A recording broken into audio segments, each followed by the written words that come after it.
সবাই কেমন আছেন? আশা করছি সবাই ভালো আছেন। আজকে আমি একটা মেহেদি টিউটোরিয়াল নিয়ে এসেছি আর আপনাদের সাথে গল্প করব।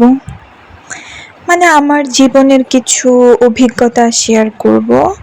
আমি যখনই মেহেদি টিউটোরিয়াল নিয়ে আসি আমি এরকমই কিছু না কিছু শেয়ার করি, গল্প করি। আমার খুব ভালো লাগে। আমি জীবনের অনেক বাস্তব কিছু কথা বলবো যা আমাদের সবার সাথেই হয়ে থাকে, আমরা ফেস করি, কষ্ট পাই। যেমন জীবনের সব থেকে মানুষ ঠকে কিসে জানেন? বিশ্বাসে। জি, বিশ্বাস। সরলতা মানুষকে সব থেকে বেশি ঠকায়। আপনি যত বেশি সরল আপনি তত বেশি ঠকবেন। আর সব থেকে বেশি কষ্ট কখন লাগে জানেন? যখন বিশ্বাসী মানুষগুলো চোখের সামনে প্রতারক প্রমাণিত হয়, আর ঠিক তখনই নিজেকে সব থেকে বেশি বোকা মনে হয়, অসহায় মনে হয়। জীবনে প্রত্যেক সম্পর্কেই মানুষ ঠকে যেতে পারে, সেটা হোক বন্ধুদের থেকে, প্রিয় মানুষদের থেকে, এমনকি পরিবার থেকেও।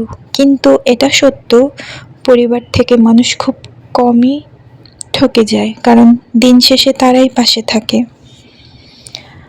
আর সব সম্পর্কেরই ভাঙন আছে, সেটা থেকে আমাদের শিক্ষা নেওয়া উচিত। আর অবশ্যই সেই সকল মানুষের থেকে দূরে থাকবেন যারা তাদের কষ্টের সময় শুধু কষ্ট দূর করার জন্য, সময় কাটানোর জন্য আপনার সাথে মিশবে, বসবে, কথা বলবে, কিন্তু যখন তাদের সুন্দর দিন চলে আসবে তারা আস্তে আস্তে চলে যাবে।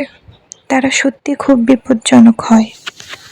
তারা আপনাকে তাদের ভালো লাগার কাজগুলো শেখাবে, কারণ ওই সময় তারা আপনাকে পাবে তাদের ইচ্ছে পূরণ করার জন্য। তাদের যে অভ্যাসটা সেটা আপনাকে করাবে, কিন্তু যখন তাদের সুন্দর দিন চলে আসবে, চলে যাবে, তখন আপনি একা হয়ে যাবেন। ওই অভ্যাসটা আপনার হয়ে যাবে, আর তারা এটা একবারও ভাববে না যে আমি মানুষটাকে আমার মতো করেছি, শিখিয়েছি, কিন্তু এখন সেই মানুষটা একা।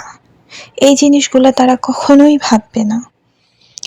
এরকম অনেক ঘটনা আমার সাথে হয়েছে, তাই আমার অভিজ্ঞতা থেকে আমি কথাগুলো বলছি। বিলিভ মি, আমি একা থাকতে শিখেছি, একা চলতে শিখেছি, আর আমি এখন কারো থেকে কোনো এক্সপেকটেশন রাখি না এবং আমি ভালো আছি। যাই হোক, আজকে এতটুকুই থাক। যদি আমার ভিডিও, আমার কথাগুলো আপনাদের ভালো লাগে তাহলে আমার চ্যানেলটি সাবস্ক্রাইব করবেন, লাইক দিবেন, কমেন্ট করবেন এবং আমার পাশে থাকবেন।